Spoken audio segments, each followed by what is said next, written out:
Di sebuah negeri yang kaya akan sumber daya, ada seorang hakim bernama Suhendra. Ia terkenal bukan karena keadilannya, melainkan karena kebiasaannya menerima suap.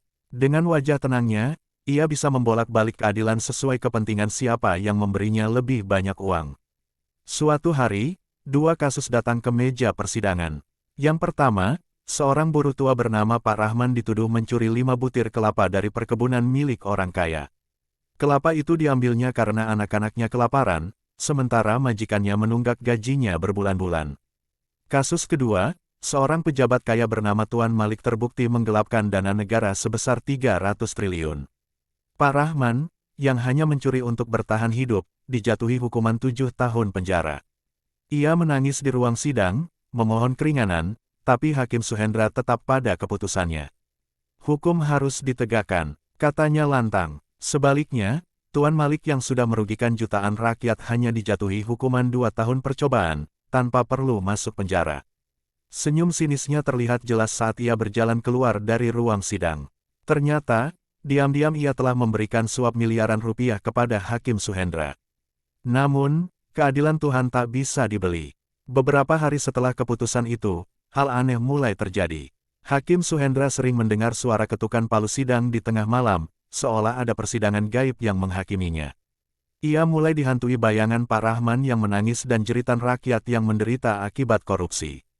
Puncaknya, suatu malam, ia bermimpi didatangi oleh seorang pria berjubah putih dengan wajah bercahaya. Keadilan manusia bisa kau permainkan, tapi tidak dengan keadilan Tuhan, suara itu menggema.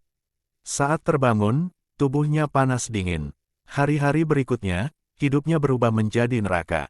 Istri dan anak-anaknya mengalami kecelakaan tragis. Harta yang ia kumpulkan dari hasil suap lenyap dalam sekejap, bisnis-bisnisnya bangkrut.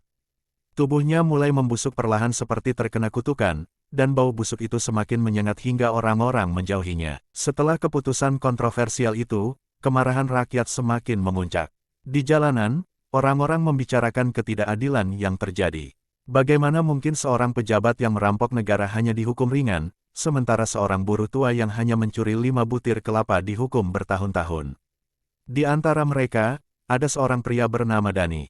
Ia bukan siapa-siapa, hanya seorang rakyat biasa yang sejak kecil hidup dalam kemiskinan akibat ulah para koruptor. Ayahnya dulu bekerja di proyek pemerintah, tapi kehilangan pekerjaan setelah uang proyek dikorupsi. Ibunya meninggal karena tak mampu membayar biaya rumah sakit. Dani tumbuh dengan dendam terhadap ketidakadilan.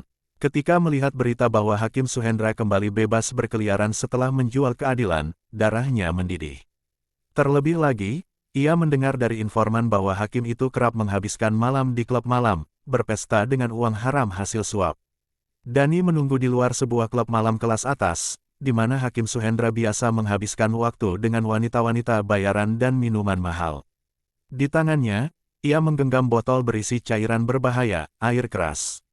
Malam itu, sekitar pukul 2 dini hari, pintu klub terbuka.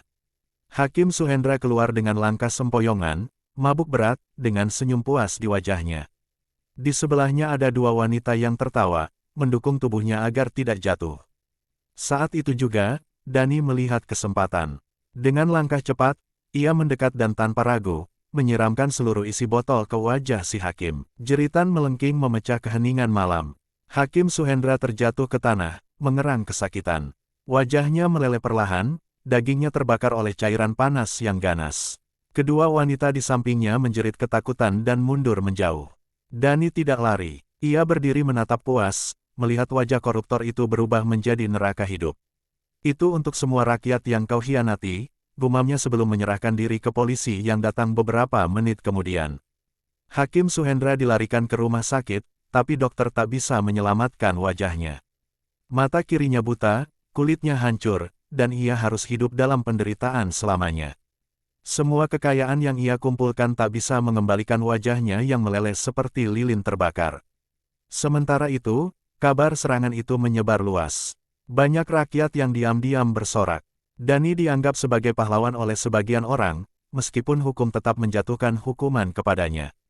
Namun, di dalam penjara, Dani lebih dihormati dibandingkan si hakim. Hakim Suhendra akhirnya mengalami kehidupan yang jauh lebih buruk daripada penjara. Ia tak bisa lagi menikmati uang haramnya, tak ada yang mau mendekatinya, bahkan keluarganya pun meninggalkannya. Akhir hidupnya tragis, tersiksa dalam kesepian, menyesali semua perbuatannya, hingga ajal menjemput dalam keadaan yang mengenaskan. Dani duduk di ruang interogasi dengan tenang, tanpa sedikit pun penyesalan di wajahnya. Polisi yang menangkapnya mencoba menggertak, menanyakan apakah ia sadar dengan apa yang telah dilakukannya. Tapi Dani hanya tersenyum kecil. Aku tahu betul apa yang kulakukan, katanya. Aku tahu risikonya, tapi aku puas. Aku tak butuh kebebasan, karena aku sudah memberikan keadilan yang tak bisa diberikan oleh pengadilan negeri ini. Berita tentang serangan kepada Hakim Suhendra menyebar luas. Para hakim, jaksa, dan pejabat mulai gelisah. Mereka yang selama ini bermain kotor, menerima suap, dan mempermainkan hukum, kini ketar-ketir. Mereka sadar, rakyat tak lagi sekadar mengeluh di media sosial atau sekadar berdemo di jalanan. Kini, ada orang seperti Dani, yang berani bertindak. Di dalam penjara, Dani bukan dianggap penjahat. Para napi menghormatinya, bahkan beberapa sipir pun diam-diam mengaguminya. Ia bukan pencuri, bukan perampok, bukan pembunuh biasa. Ia adalah simbol kemarahan rakyat yang sudah muak dengan ketidakadilan. Beberapa hakim dan pejabat mulai mengubah cara mereka bekerja. Mereka lebih berhati-hati dalam menjatuhkan hukuman, takut kalau mereka menjadi target berikutnya. Takut ada, Dani, lain yang muncul dari kegelapan, membawa peringatan dengan caranya sendiri. Di ruang sidang, beberapa hakim mulai gemetar saat mengetuk palu. Bisikan dari rekan-rekan mereka makin sering terdengar. Kalau kita tidak adil, jangan-jangan kita yang jadi korban berikutnya. Sementara itu, Hakim Suhendra yang kini cacat seumur hidup hanya bisa meringkuk di kamar rumah sakitnya, menyesali semua perbuatannya. Ia tidak hanya kehilangan wajahnya, tetapi juga reputasinya, keluarganya, dan semua kenikmatan dunia yang dulu ia anggap segalanya. Dan di luar sana, meskipun Dani berada di balik jeruji, namanya tetap hidup. Ia menjadi legenda rakyat, simbol bahwa ada batas bagi kesabaran manusia. Bahwa mereka yang berkuasa tak selamanya bisa mempermainkan keadilan tanpa konsekuensi.